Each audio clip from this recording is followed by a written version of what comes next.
신약 성경 에베소서 1장 1절 말씀부터 제가 읽겠습니다. 하나님의 뜻으로 말미암아 그리스도 예수의 사도된 바울은 에베소에 있는 성도들과 그리스도 예수 안에 신실한 자들에게 편지하노니, 하나님 우리 아버지와 주 예수 그리스도로 쫓아 은혜와 평강이 너희에게 있을지어다.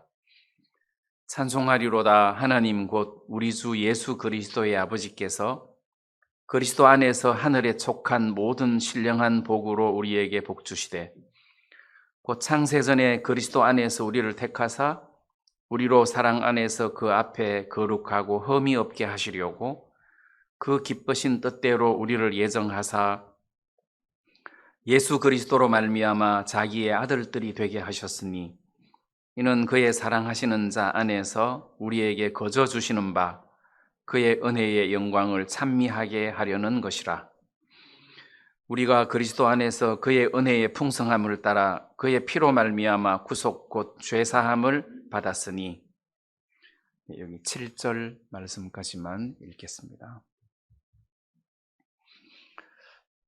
먼저 오늘 이 에베소서 그 본문 말씀 중에서 먼저 여러분들에게 말씀드려야 할 구절이 4절로 생각을 해봤습니다. 왜냐하면 이 4절에 어떤 대목이 있느냐 하면, 곧 창세전에 그리스도 안에서 우리를 택하사 우리로 사랑 안에서 그 앞에 거룩하고 흠이 없게 하시려고, 거룩하고 흠이 없게 하시려고 창세전에 그리스도 안에서 우리를 택하셨다. 그렇게 거룩하고 흠이 없게 하셔서 하나님의 아들들이 되게 하셨다. 그리고 하늘에 속한 모든 신령한 복을 우리에게 주셨다. 이러므로 우리가 이런 모든 선물을 우리들에게 거저 주셨다, 은혜로 주셨다 해서 은혜의 영광을 찬미하게 하기 위함이다. 자, 본문 그 내용이 이제 이렇게 되어 있는데, 제일 먼저 하나님께서 우리를 거룩하고 흠이 없게 하시려고, 이게 제일 중요하다는 겁니다. 예를 들어서 제가 군대에 있을 때 겨울에 아침 밥을 먹는데 국이 동태국이 나왔어요. 동태국이 나왔는데 어떤 한 녀석이 쥐다 하는 거예요. 그러니까 바닥에 쥐가 있는 줄 알았더니 동태국에 쥐가 들어간 거예요. 그러니까 이제 보통 그 취사병이 아침에 끓일 국을 그 전날 다 손질을 해가지고 국솥에 넣어놓고 아침에 불만 붙이면 되는데 밤사이에 쥐가 들어간 거예요. 그래서 그게 동태국 플러스 쥐국이 된 거죠.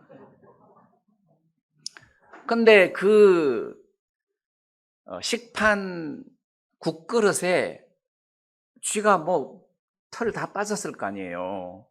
근데 그게 무슨 동태나 비슷하지 보면. 근데 웬 동태가 이렇게 큰 게 들어왔나 해서 젓가락으로 집었는데 그게 쥐란 말이에요. 그래서 쥐다 했는데, 이게 지금 식당에서 쥐가 돌아다니는 게 아니라 국 속에 쥐가 들어갔단 말이에요. 자, 그래서 그 사람만 국을 버리고 나는 먹었겠어요, 버렸겠어요? 아니, 쥐는 그 사람한테 들어갔고 나한테는 쥐가 안 들어왔어. 그럼 나는 먹었겠어요, 버렸겠어요? 버렸죠. 당연히 버렸지. 쥐만 버린 게 아니고 밥이고 반찬이고 다 버리고 그날은 안 먹었죠. 왜 그렇습니까? 우리는 깨끗하다는 거지. 다시 말하면 그 국을 보고 더럽다. 이걸 어떻게 먹냐? 더럽다. 그러니까 사람이 깨끗한데 더러운 것을 보면 버린다는 거죠. 더럽다. 내가 아무리 개를 사랑하고 좋아하지만 똥 묻은 개를 그 채로 껴안고 즐길 수는 없다는 거예요. 왜? 더럽기 때문에 더럽다는 겁니다. 그러면 하나님께서 우리 인간을 보셨을 때 더럽다는 것이, 내가 만든 피조물인 인간을 사랑하지만 더럽다는 거예요. 가깝게 갈 수가 없다는 거지. 껴안을 수가 없고 한 집에 살 수가 없다는 겁니다. 왜? 더럽다는 것이 죄인이라는 겁니다. 반대로 하나님은 거룩하신 하나님이라는 거죠. 자, 하나님에 대해서 우리가 설명을 하자면 하나님은 지혜로우신 분이다. 그분은 능력이 많으신 분이다. 전능하신 분이다. 그분은 어디든지 계시는 분이다. 무소부재하신 분이다. 그분은 진짜 능력이 많으시고 사랑이 많으신 분이다. 자, 이렇게 하나님 앞에 쓰여질 대명사들이 많아요. 사랑의 하나님, 무소부재하신 하나님, 전능하신 하나님. 그런데 성경에서 하나님을 소개할 때 항상 거룩하신 하나님을 앞에 놓는다는 겁니다. 거룩하신 하나님. 그래서 이사야 6장에 보니까 이사야가 환상 중에서 높이 들린 하나님의 보좌를 봤어요. 근데 이사야 선지자가 하나님의 보좌를 보니까 하나님 보좌에 하나님을 모시고 선 서랍들이 있었는데, 천사죠. 이 천사들이 날개가 6개인데 두 날개는 얼굴을 가리고 또 두 날개는 발을 가리고 두 날개로 날면서 하나님을 찬송하는데, 찬송 가사가 거룩하다, 거룩하다, 거룩하다, 만군의 여호와여, 이렇게 거룩하다, 거룩하다, 이렇게 하나님을 찬송을 하더라는 거예요. 그럼 요한계시록 4장에서 사도 요한이 환상 중에서 또 셋째 하늘에 들려 올라갔어. 하나님께서 이리 올라오라 해서 이제 진짜 올라갔죠. 가서 보니까 그 하나님을 모셔선 그룹이 있었는데, 그들이 하나님께 찬양하기를 거룩하다, 거룩하다, 거룩하다, 주 하나님 곧 전능하신 이여, 이렇게 하나님을 찬송을 하더라는 거죠. 그러니까 하나님 앞에 왜 거룩하다, 거룩하다, 거룩하다, 이거를 거룩하신 하나님을 앞세우느냐? 하나님은 거룩하시기 때문에 어두움을 가지고 죄를 가지고는 절대 하나님 앞에 설 수 없다. 그러면 어느 정도로 거룩하고 어느 정도로 깨끗해야 하나님 앞에 설 수 있고 하나님 나라에서 하나님과 같이 살 수 있느냐? 하나님처럼 깨끗하고 거룩해야 하나님 앞에 설 수 있고 하나님과 같이 살 수가 있다는 거예요. 예를 들어서 내가 개를 키우는데 이놈이 잘못 놀다가 똥통에 빠졌어요. 그 똥물이 줄줄 흐르는 대로 우리 집으로 왔어. 그러면 내가 이 개를 받아들입니까? 못 받아들이는 거죠. 그거를 깨끗하게, 나처럼 깨끗하게 씻기 전에는 못 받아들인단 말이에요. 그러면 개 보고 야, 깨끗하게 씻어서 와 해서 개가 스스로 깨끗하게 씻어서 온다고 해봐요. 그 개는 집단에는 깨끗하게 씻었는데 주인인 내 마음에 들겠어요, 안 들겠어요? 안 된다는 거지. 그러면 걔가 나하고 같이 살려면, 한 집에서 같이 살려면 지 눈에 깨끗해야 되는 게 아니라 주인의 눈에 깨끗해야 된다는 거죠. 주인이 합격해야 나하고 같이 살 수가 있다는 거예요. 그러면 거룩하신 하나님 앞에 여러분들이나 내가 하나님 앞에 서서 합격! 너는 나하고 앞으로 살 수 있어. 너는 정말 나처럼 거룩하고 깨끗하네. 우리 집에서 영원히 함께 살자. 이렇게 합격 판정을 받으려면 인간 스스로는 하나님처럼 거룩하고 깨끗하게 자기를 씻을 수가 없다는 거죠. 그거는 절대로 불가능하다는 겁니다. 자, 그래서 우리처럼 더럽고 죄 많은 인간이 거룩하신 하나님 앞에 당당하게 설 수 있으려면 하나님처럼 거룩해야 되는데 인간으로서는 길이 없는 거예요. 인간으로서는 불가능한 일이란 말입니다. 그래서 하나님께서 우리를 사랑하셔서 예수님을 세상에 보내주시고 그 예수님으로 말미암아 우리의 모든 죄를 깨끗하게 씻으시고 우리를 거룩하게 만든 것 아니에요. 첫 번째 감사한 것은 하나님이 천지를 창조하실 때, 하나님이 우리를 만드실 때는 말씀으로 만드신 거잖아요.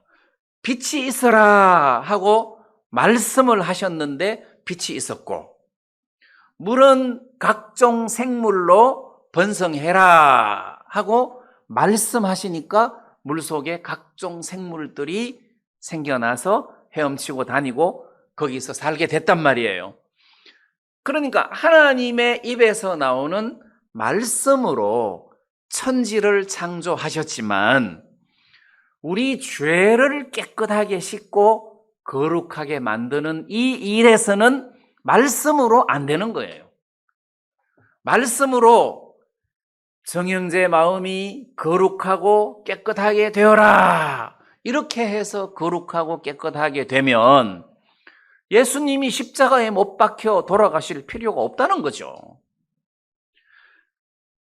우리를 만드시거나 천지를 창조하시는 것은 말씀으로 가능했는데 우리의 죄를 깨끗하게 씻고 우리를 거룩하게 만드시는 이 작업은 죄의 대가인 사망이라는 형벌을 지불해야, 사망이라는 죄의 대가를 지불해야 죄가 깨끗해지고 거룩하게 된단 말입니다.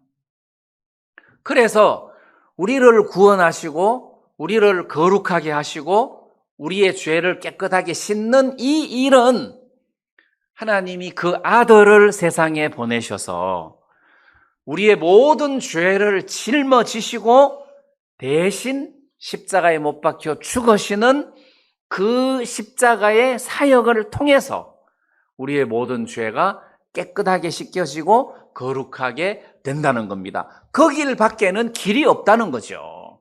그래서 하나님은 사랑의 하나님이다. 왜? 우리를 거룩하게 해서 거룩하신 하나님과 하나가 되고 한 집에서 영원히 같이 살 수 있으려고 하면 우리가 하나님처럼 거룩해야 되는데 하나님이 인정하시는 거룩한 자가 되어야 되는데 인간의 힘으로는 불가능하니까 예수님이 세상에 오셔서 우리의 죄를 짊어지시고 십자가에 못 박혀 죽으신 거잖아요. 그 죽으심으로 우리가 하나님과 같은 거룩을 소유하게 됐다는 겁니다.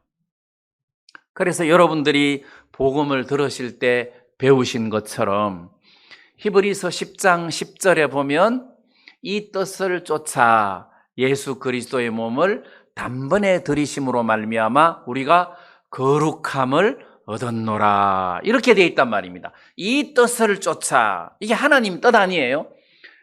예수님이 이 세상에 오셔서 우리의 죄를 대신 짊어지시고 대신 십자가에 못 박혀 죽으시면서 우리를 거룩하게 해서 하나님 앞에 우리를 반듯하게 세울 수 있도록 하는 이게 하나님 뜻인데 우리 스스로는 그렇게 할 수 없으니까 예수님이 육신을 입고 이 땅에 내려오셔서 우리를 대신하여 죽으심으로 우리를 거룩하게 만든 거잖아요. 그게 히브리서 10장 10절에 이 뜻을 쫓아 예수 그리스도의 몸을 단번에 들이심으로 말미암아 우리가 거룩함을 얻었노라. 그래서 우리가 거룩하게 됐다는 거죠. 그리고 10장 14절에서는 거룩하게 된 자들을 영원히 온전케 하셨느니라. 어떻게? 저가 한 제물로, 하나님께서 한 제물, 우리를 대신하여 십자가에 못 박히시는 희생, 이것을 통해서 저가 한 제물로 거룩하게 된 자들을, 우리들이죠, 성도들이죠, 거룩하게 된 자들을 영원히 온전케 하셨다. 영원히 온전케 하셨다. 그래서 우리가 예수님의 사역 덕분에 우리가 영원히 온전하게 됐단 말이에요. 또 골로새서 1장 22절 말씀에 보면 그의 육체의 죽음으로 말미암아 예수님이 육체로 세상에 오셔서 죽으셨다는 거지. 왜?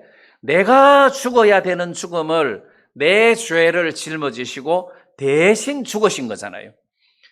저가 육체의 죽음으로 말미암아 화목케 하사 하나님과 나를 화목하게 했다는 것이요.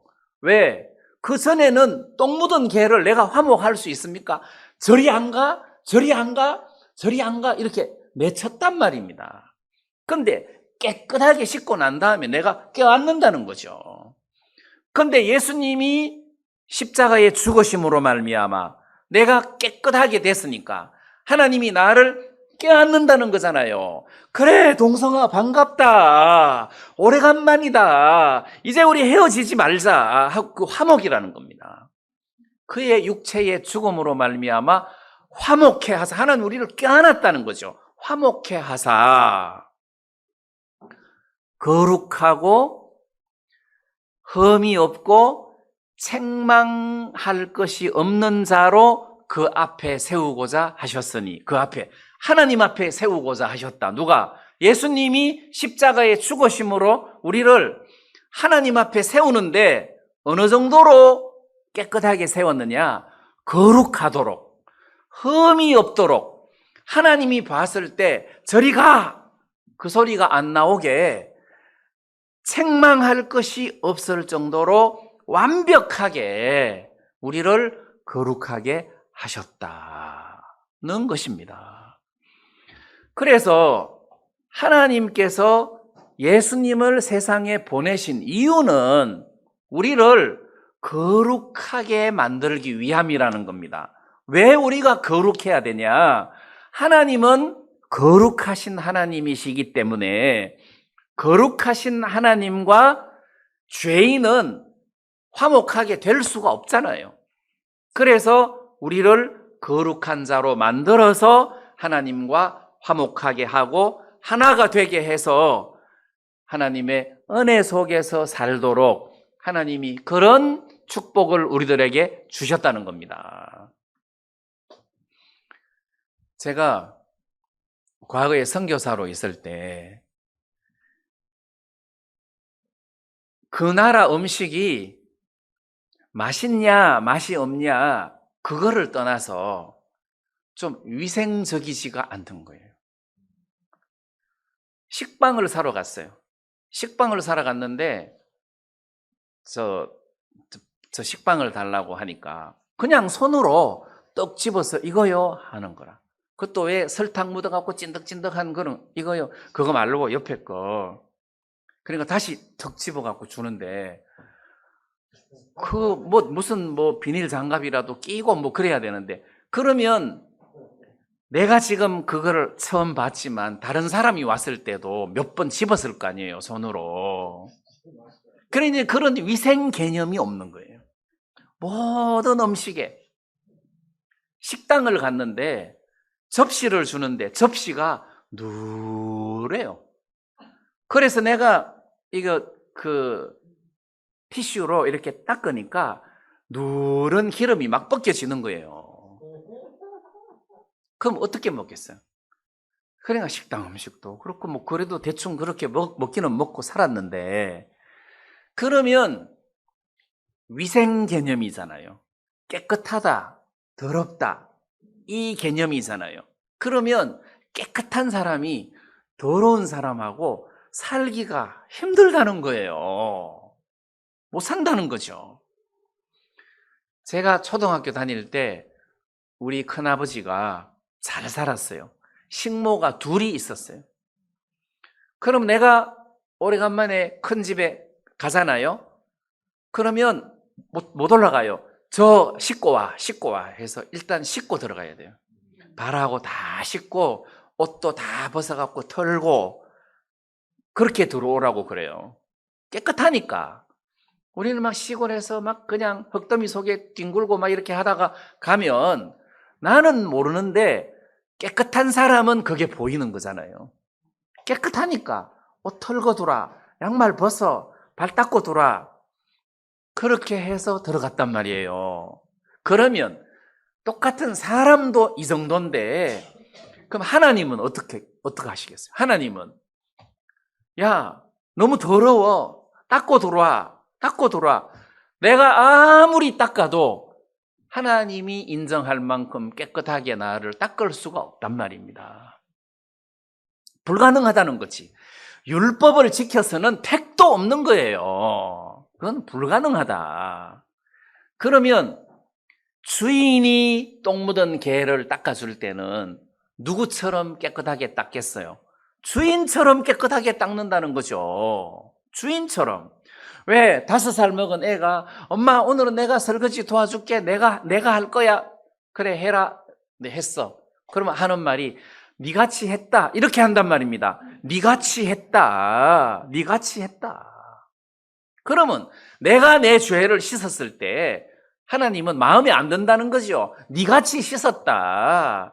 니 같은 인간들이나 깨끗하다고 할지 모르지만 내가 볼 때는 빵점이다. 그래가지고는 하늘나라 못 들어와. 내 집에 들어와서 못 살아. 그럼 누가 씻어야 됩니까? 하나님이 씻어야 된다는 거죠. 하나님이 씻으려고 하니까 비누로 퐁퐁으로 씻는 것이 아니라 피로 씻어야 되잖아요. 그래서 예수님을 세상에 보내신 것이고, 예수님이 십자가에 못 박혀 죽으면서 피를 흘리신 것이고, 그 십자가의 죽으심이 우리를 깨끗하게 했는데, 누구처럼 깨끗하게 했느냐? 하나님처럼 깨끗하게 했다는 겁니다. 목사님, 그건 너무 교만한 말씀 아니십니까? 그거는 교만이 아니에요. 왜? 내가 나를 씻어서 하나님처럼 깨끗하다고 하면 교만인데, 하나님이 나를 씻어서 내가 깨끗하다고 하면 그거는 오히려 하나님께 영광을 돌리는 표현이라는 겁니다. 그래서 내가 가진 의는 하나님의 의라는 것이, 하나님이 만들어주신 하나님의 의다. 그래서 제가 어떤 목사님한테 복음을 전하고, 이제 의롭게 되셨습니까? 깨끗해졌습니까? 의인입니까? 그러니까 의인이래요. 100% 의인입니까? 그러니까 90% 의인이라 하더라고. 그게 말이 안 되잖아요. 내가 씻었으면 90% 의인이라고 말을 해야 겸손인데, 하나님이 예수님의 피로 내 죄를 씻었는데 90% 의인이라 그러면, 그러면 10%는 하나님이 잘못했다는 소리잖아요.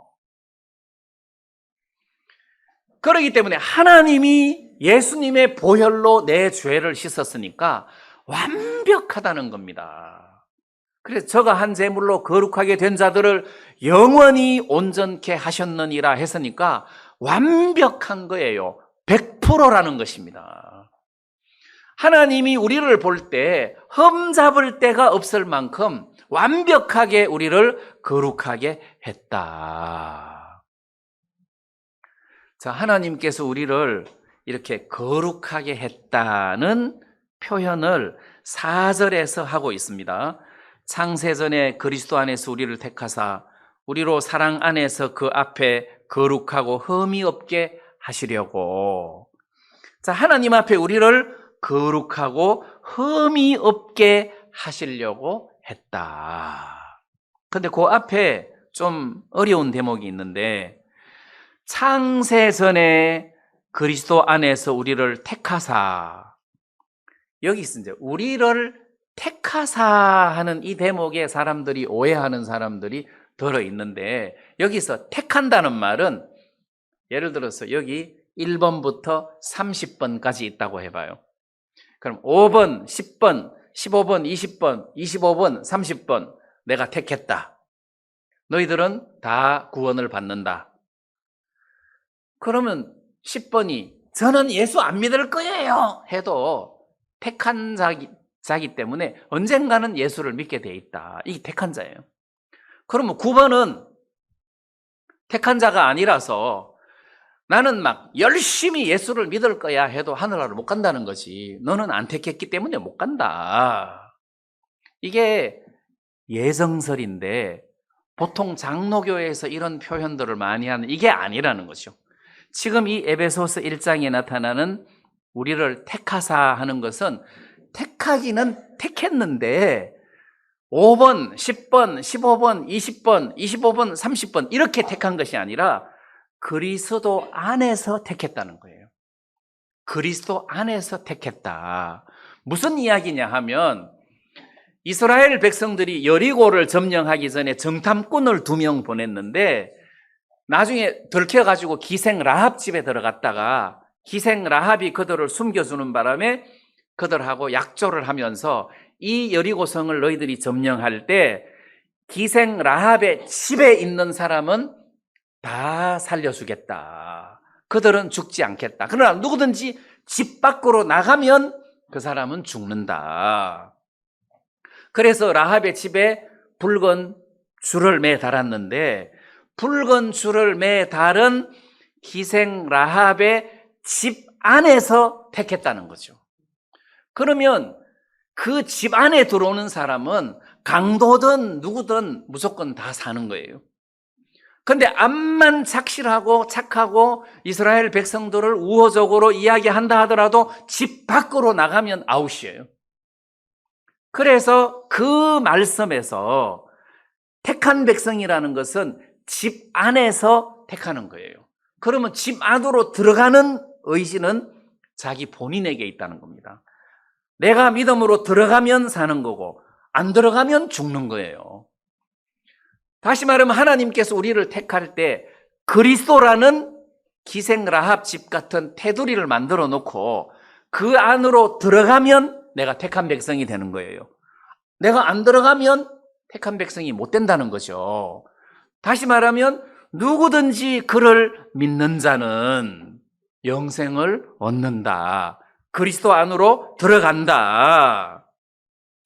영접하는 자 곧 그 이름을 믿는 자들에게는 하나님의 자녀가 되는 권세를 주셨으니 영접하는 자 또는 내가 그 안으로 들어가는 자, 죄사함을 받는 자를 말하는 겁니다. 여기 에베소 1장 7절에 그리스도 안에서 그의 은혜의 풍성함을 따라 그의 피로 말미암아 구속 곧 죄사함을 받았으니, 자, 이렇게 죄사함을 받는 것은 내가 말씀을 듣고 믿음으로 죄사함을 받고 죄사함을 받음으로 내가 그리스도 안으로 들어가게 되는데 그리스도 안으로 들어온 사람을 하나님이 택했다. 이런 의미라는 거죠. 자, 그래서 4절 말씀에 창세 전에라는 것도 마찬가지로 창세 전에 하나님이 그리스도라는 그 기생 라합의 집 같은 집을 만들어 놓고 누구든지 이 안으로 들어오는 자는 내가 택하겠다. 자, 하나님께서 이렇게 구원의 길을 예비해 놓으셨다는 거예요. 또 하나 알아야 되는 것은 베드로가 예수님을 3번 부인을 했는데 예수님께서 베드로 보고 너는 3번 부인할 거다. 딱 닭 2번 울기 전에 3번 나를 부인할 거다. 그랬어요. 그거는 예정이 아니에요.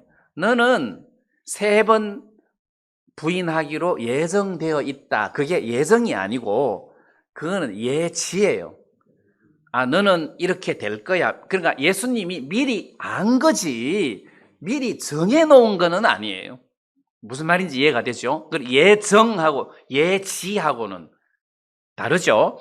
그래서 미리 아셨다. 그럼 하나님은 우리를 미리 아셨어요. 미리 아시고 우리가 우리 스스로 죄사함 받을 수 있는 길이 없는 것을 하나님이 아셨죠.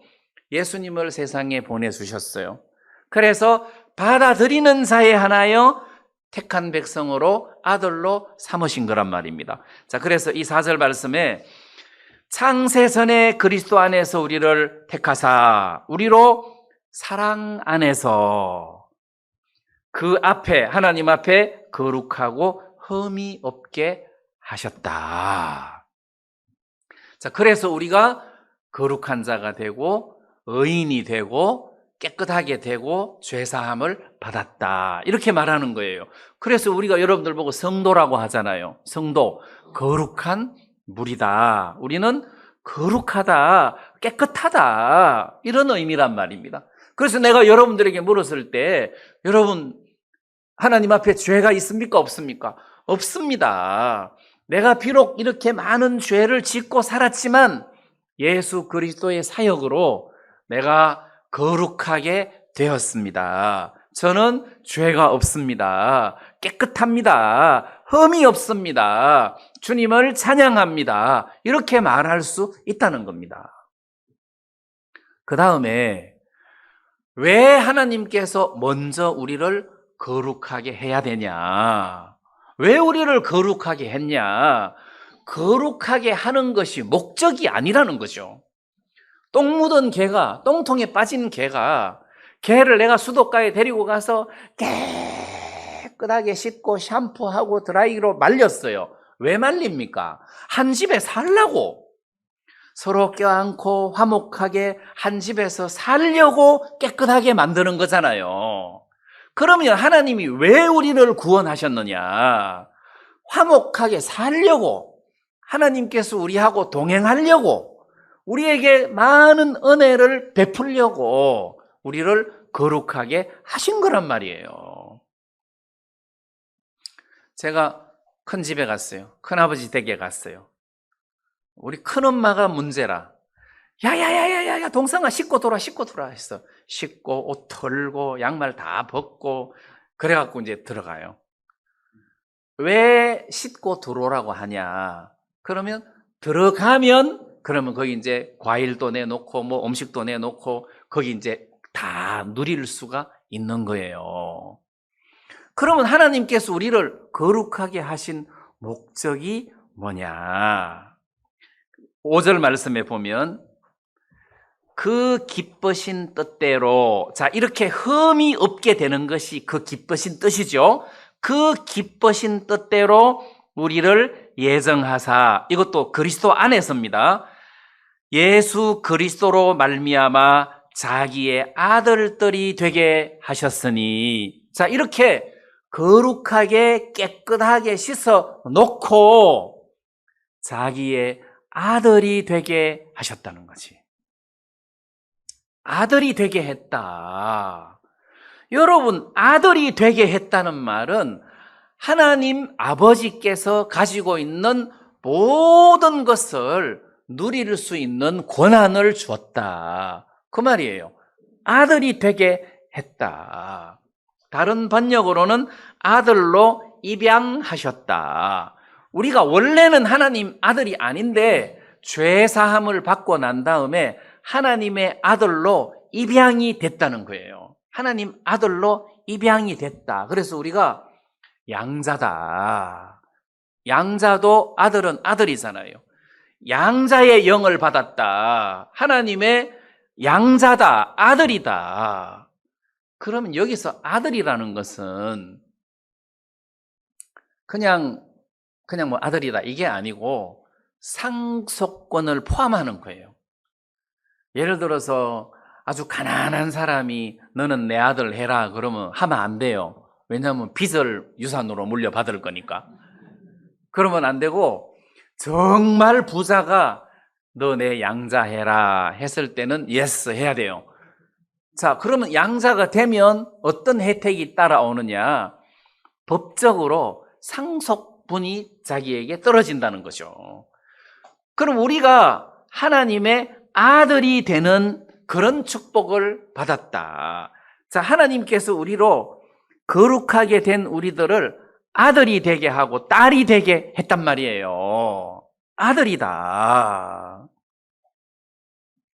자, 그러면 아들, 제가 딸 이야기가 나왔는데, 이제 우리가 하늘나라에 가면 아들도 아니고 딸도 아니에요. 그때는 남자도 아니고 여자도 아니고 천사처럼 지내기 때문에 여기서 딸 이야기는 안 하고 그냥 아들 이렇게 표현을 한 것 같습니다. 혹시 자매님들은 섭섭하게 생각하지 마세요. 아들들이 되게 하셨으니 하나님의 아들이 되게 했다. 그러면 하나님의 아들이 되게 하신 이유가 복을 주려고.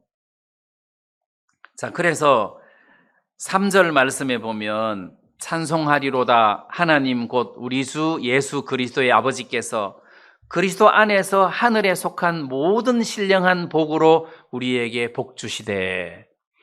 그러니까 하나님께서 모든 복을, 신령한 복이죠, 하나님에게 속한 거니까 신령한 복을 우리들에게 주셨다는 거죠.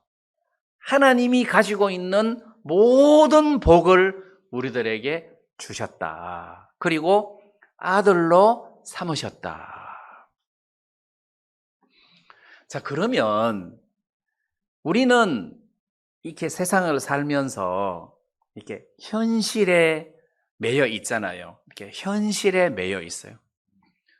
근데 이 성경 말씀이 우리들에게 주는 축복은 이 현실 세계가 아니고 영적인 세상에 묶여 있단 말입니다. 영적인 것에 묶여 있어요. 그렇기 때문에 하늘에 속한 모든 신령한 복보다는 차라리 100만 원을 택하겠다, 이렇게 생각하기가 쉽다는 거지. 여러분들이 하늘에 속한 모든 신령한 복이 지금 무슨 소용이 있냐, 지금 내가 차비가 없는데. 근데 우리는 지금 이 두 사이에서 살고 있다는 것을 좀 기억을 하시고 둘 다 하나님의 은혜를 입었으면 좋겠습니다. 자, 먼저 1장 1절 말씀에 보면 하나님 뜻으로 말미암아 그리스도 예수의 사도된 바울은 에베소에 있는 성도들과 그리스도 예수 안에 신실한 자들에게 편지하노니, 이렇게 돼 있는데 여기 누구에게 편지를 하느냐? 성도들에게, 신실한 자들에게 편지를 하는데 어디에 있는 성도들이냐? 어디에 있는 성도들이냐? 에베소에 있는 성도, 그리스도 안에 신실한 자. 그러니까 장소가 두 군데가 나오죠. 하나는 에베소, 지금 우리식으로 말하면 서대전. 그 다음 또 하나는 그리스도 예수 안에. 그러면 지금 이 편지를 성도들에게 편지하는데 장소가 두 개의 장소가 나와요. 하나는 에베소, 하나는 그리스도. 뭘 이야기합니까? 하나는 눈에 보이는 세상, 하나는 눈에 안 보이는 영적인 세상이에요. 그러니까 이 편지의 수신자가 두 곳에 걸쳐서 살고 있다는 거지. 한쪽으로는 그리스도 안에서 살고 또 한쪽으로는 우상이 덕실덕실 거리는 에베소 안에서 산단 말이에요. 우리도 그렇잖아요. 영적으로 그리스도 안에서 하늘에 속한 모든 신령한 복을 받은 하나님의 아들로서의 신분으로서의 영적인 삶이 있고, 또 하나는 에베소 서대전에서 여기서 이 육체를 입고 한 달에 100만 원씩 200만 원씩 벌면서 먹고 사는 이런 육체의 삶이 있단 말이에요. 자, 이 성도들에게 편지를 쓰면서 그 다음 우리들에게 어떤 복을 여기서 설명을 하고 있느냐 하면 100만 원, 200만 원을 지금 설명하고 있는 게 아니라 그리스도 안에서 하늘에 속한 모든 신령한 복을 우리들에게 복 주셨다는 것을 지금 설명을 해주고 있다는 거예요. 그래서 어떤 영적인 축복을 우리들에게 이 말씀을 통해서 소개를 시켜주고 있는 거다. 자, 왜 그런지를 한번 봅시다. 부모들이 어린 애를 학원에 보냅니다. 왜? 좋은 중학교에 들어가서 공부를 좀 잘하게 하려고, 좋은 고등학교를 보내고 좋은 대학교를 보내가지고 의사가 된다든지 변호사가 판사가 된다든지 무슨 검사가 된다든지 이렇게 좀 훌륭한 사람이 되도록 하려고 어릴 때부터 이렇게 열심히 학원도 보내고 공부를 열심히 시킨단 말입니다. 멀리 내다보고. 지금은 애 공부시키느라고 지금은 허리가 휘어요. 먹을 것도 없어. 허리가 휘고 힘들어. 그렇지만 20년 후에 얘가 좋은 대학교에 들어가서 좋은 곳에 취직을 하려면 한 20년을 내다보고 허리띠를 쫄라매고 열심히 이 애한테 투자를 한단 말입니다. 그렇게 자식을 키우잖아요. 내일을 내다보고 오늘을 내다보고 애를 키우는 거 아니잖아요. 멀리 내다보고 애를 키우는 거잖아요.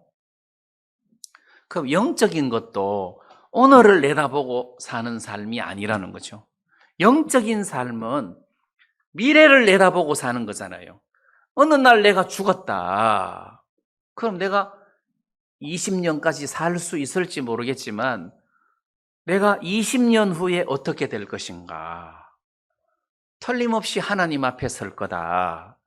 그러면 그때는 하나님 앞에서 하나님과 더불어 영원히 살게 될 텐데, 내가 하나님 앞에 섰을 때 내가 이 세상에서 산 삶에 대한 심판을 한번 하고, 지옥 가는 심판이 아니라 상급의 심판을 한번 하고, 정확하게 그리스도의 심판대 앞에서 심판을 한번 받아야 되는 날이 오는데, 그리고는 영원히 주님과 더불어 살게 될 텐데, 미래를 내다보면 그냥 내가 이 육신 가운데 섞여서 여기서 그냥 이렇게 사는 것이 지혜로운 삶이 아니다. 이렇게 내다보고 사는 삶이 지혜로운 삶이다. 이렇게 살다가 죽으면 끝나는 세상 같으면 모르지만 이 세상이 끝나고 나면 그 다음 새로운 세상이 있다는 것을 알면 우리는 한 번 더 생각을 해보고 지혜로운 삶을 살아야 되고 포인트를 거기 둬야 되는 거다. 그래서 하나님이 내가 하나님을 찾은 것이 아니라 하나님이 우리를 찾은 거잖아요. 내가 구원받으려고 하늘에 올라간 게 아니라 하나님이 우리를 구원하시려고 예수님을 마국간까지 내려보내신 거 아니에요. 누구든지 와서 나를 믿으면 구원을 받을 수 있도록 하나님이 마국간까지 내려오신 거잖아요. 왜? 하나님께서 우리를 사랑하셔서 우리에게 복을 주시려고, 우리에게 천국을 주시려고, 하나님께서 우리와 더불어 화목한 관계를 유지하시려고 하나님께서 우리들에게 이런 은혜를 베풀어 주셨단 말이에요. 그러면 우리가 이것을 아멘 하고 받아들였을 때 하나님께서 예비하신 모든 것들을 누릴 수가 있다는 거죠. 아멘 하고 받아들일 때 이 신령한 것들을 누릴 수가 있다. 근데 하나님의 아들들이 되게 하셨다. 여러분, 이것만 있으면 모든 것이 끝나는 겁니다. 문제가 하나님의 아들이 되게 하셨다. 아버지가 누구냐에 따라서 내 팔자가 달라지는 거잖아요. 아버지가 누구냐? 억만장자다. 그러면 나는 억만장자 아들이 뭐 내가 못났지만 아버지가 억만장자면 그 모든 억만금을 누릴 수 있는 자격이 있다는 거예요. 나는 하나님의 아들이다.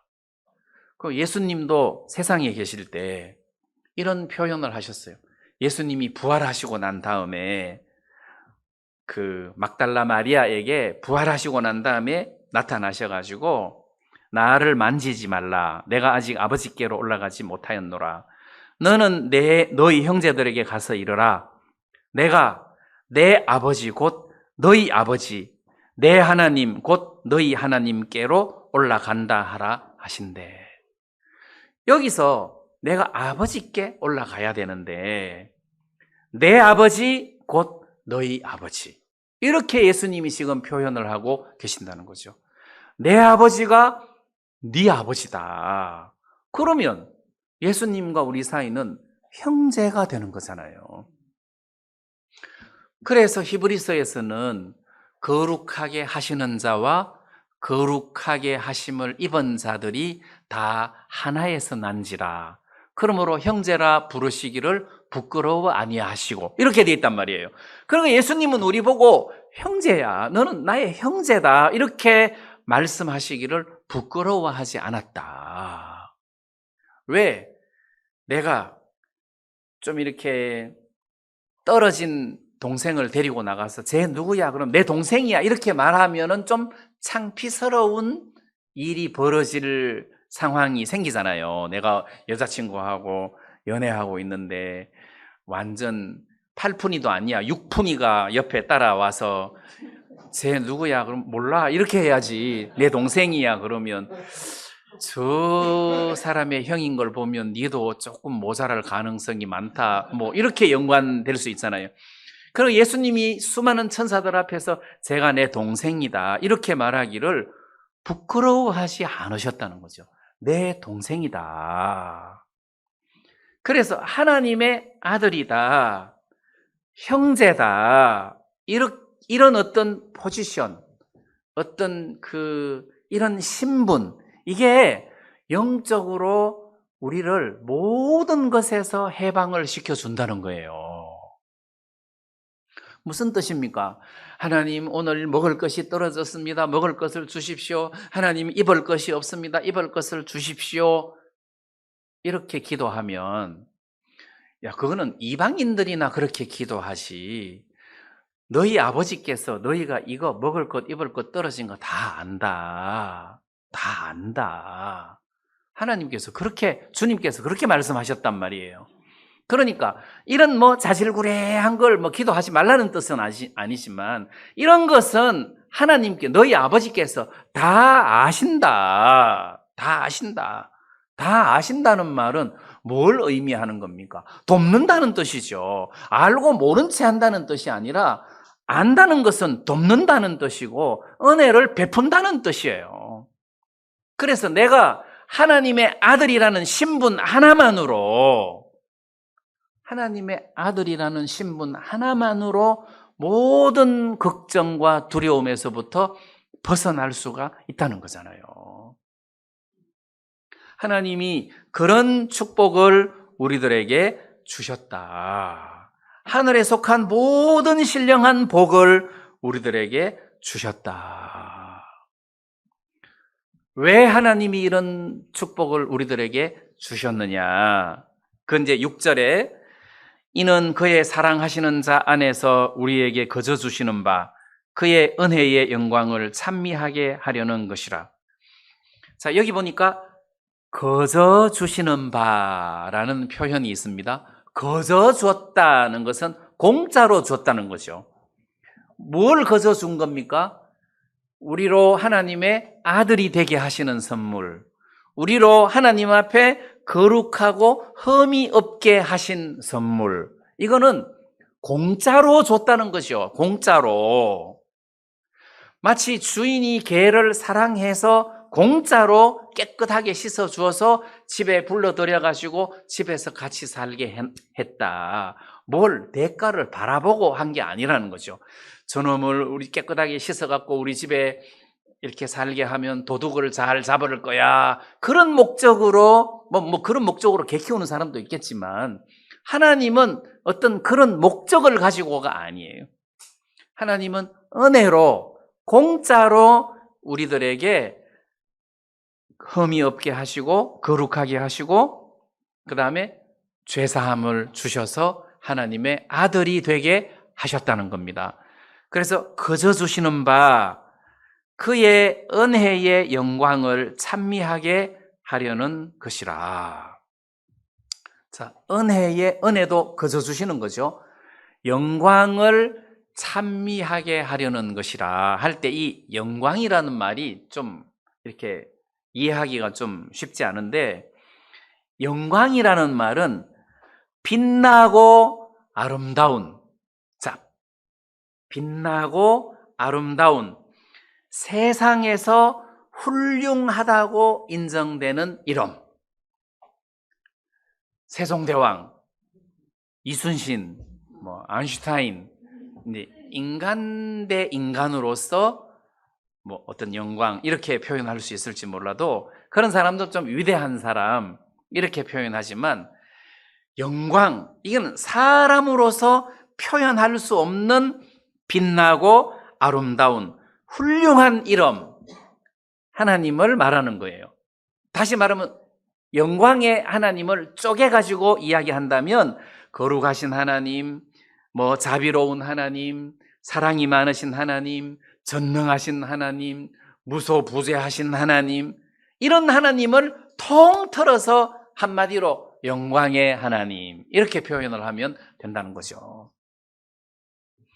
그래서 그런 영광, 은혜의 영광을, 그 아름다운 이름을 가지신 자비로우신 하나님, 사랑이 많으신 하나님을 찬미하게 하려는 것이라. 하나님은 구원받은 우리 입술을 통해서 하나님을 찬미하는 소리를 듣기를 원하셨다는 거죠. 자, 그래서 이사야가 본 하나님을 모신 서랍들이 하나님을 찬미하는데, 거룩하다, 거룩하다, 거룩하다, 만군의 하나님, 만군의 여호와여 할 때 얼마나 천사가 큰 소리로 거룩하다, 거룩하다 하고 찬송을 크게 했느냐 하면, 문지방 터가 흔들렸다고 했어요. 문지방 터가 흔들렸다. 여러분, 우리가 이 많은 사람들이 하나님을 찬송을 해도 창문이 흔들리지는 않잖아요. 근데 그 천사들이 얼마나 크게 찬송을 했는가. 그것도 가사가 거룩하다, 거룩하다, 거룩하다, 만군의 여호와, 이 내용이에요. 문지방 터가 흔들렸다고 할 정도니까. 그러면 우리 구원받은 성도들이 하나님으로부터 이런 큰 은혜를 입었는데, 왜 하나님께서 우리에게 이런 은혜를 입혀주셨느냐? 그 은혜의 영광을 찬미하게 하려 하심이라. 하나님을 찬미하게 한 것이다. 다시 말하면 구원받은 사람이 사는 목적이 나를 구원하신 하나님을 찬미하는 거예요. 하나님께 찬양을 하고 하나님께 영광을 돌리는 거예요. 이게 구원받은 사람이 세상에 사는 목적이라는 겁니다. 시편을 읽어보면 찬송시잖아요. 찬송시인데 시편 내용 중에 즐거운 일만 있는 게 아니에요.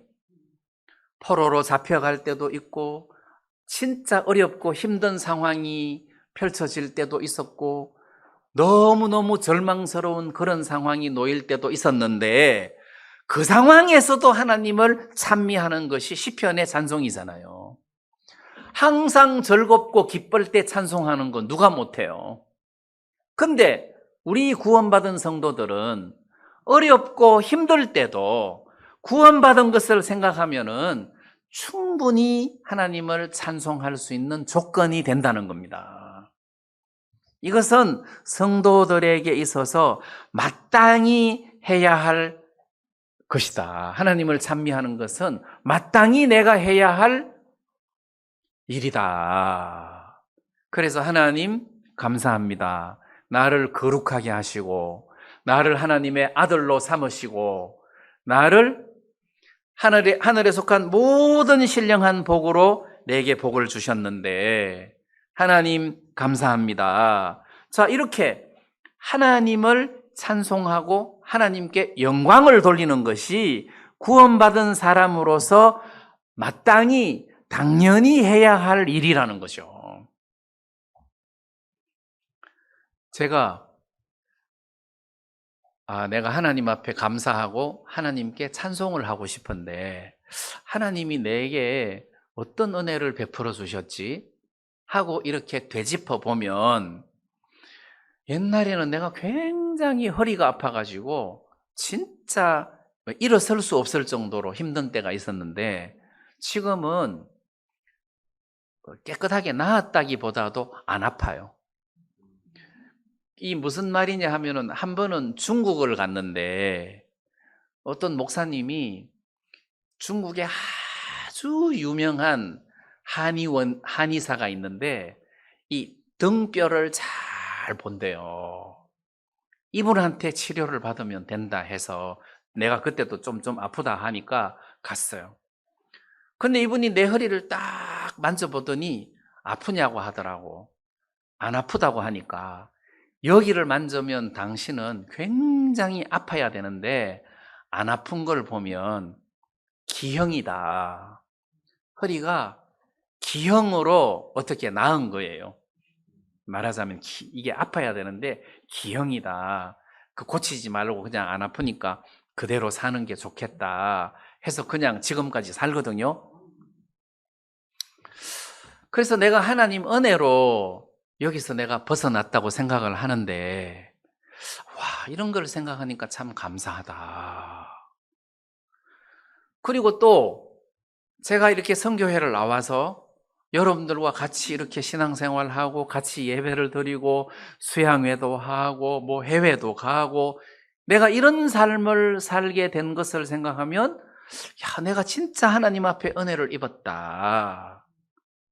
야, 내가 진짜 하나님을 찬송해야 되겠다. 이런 마음이 들다가 말씀이 생각난 거예요. 너를 통해서 귀신이 쫓겨나고 귀신이 너희들한테 항복하는 것보다 네 이름이 생명책에 기록된 것으로 기뻐해라.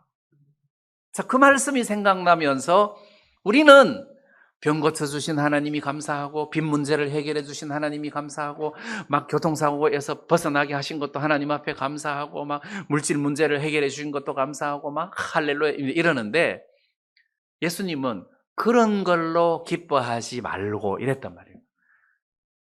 그런 것도 기뻐하지만 이것도 아니에요. 그런 걸로 기뻐하지 말고 그걸로는 기뻐하지 마라. 뭘로 기뻐해야 되냐? 네 이름이 생명책에 기록된 걸로 기뻐해라. 네가 구원받았다는 걸로 기뻐해라. 하나님의 아들들이 된 것으로 기뻐해라. 이랬단 말이에요. 그러면 형제님, 하나님을 찬양하세요. 조건이 뭐지? 하고 찾을 필요가 없다는 거지.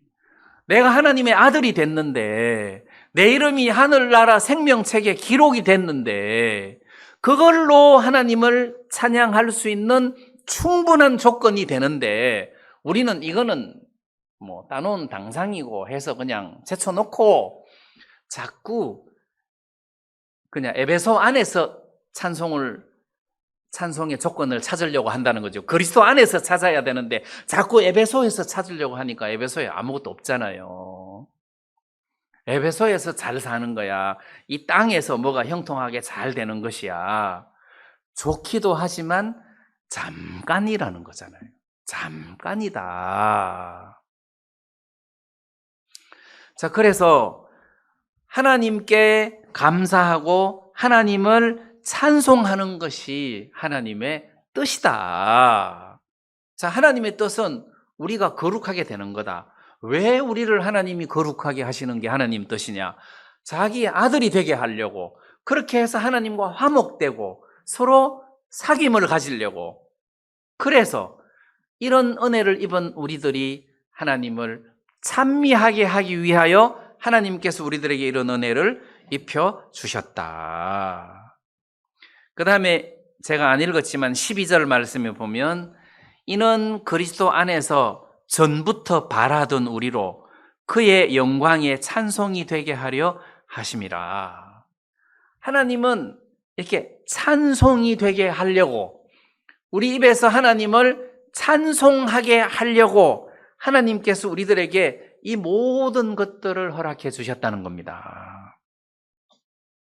그래서 이 에베소서 본문 말씀을 통해서 첫째는 내가 흠이 없고 거룩하게 됐구나. 하나님이 이렇게 나를 거룩하고 흠이 없도록 만들어 주었구나.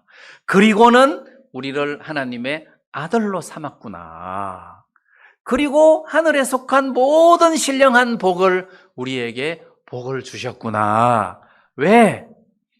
이런 은혜를 우리들에게 거저 주신 은혜의 하나님을, 그 영광스러운 하나님을 찬송하고 그에게 영광을 돌리게 하시려고 이런 은혜를 우리들에게 베풀어 주셨다는 겁니다. 그러면 당연히 우리가 하나님 앞에 영광을 돌리고 찬송을 돌리는 것이 마땅하다. 자, 그래서 하나님은 예수님께서 요한복음 4장 말씀에 사마리아 여자에게 신령과 진정으로 예배 드리는 자를 하나님께서 찾으시느니라.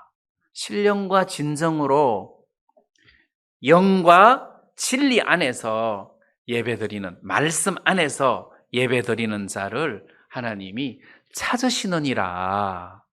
찾는다는 거죠. 그렇다면 이 세상에 하나님을 찬미하는 사람이 널려 있는 게 아니라는 겁니다.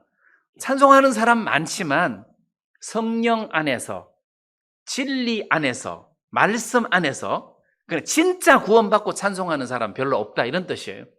하나님은 영과 진리로 하나님을 예배하는 자를 찾는다.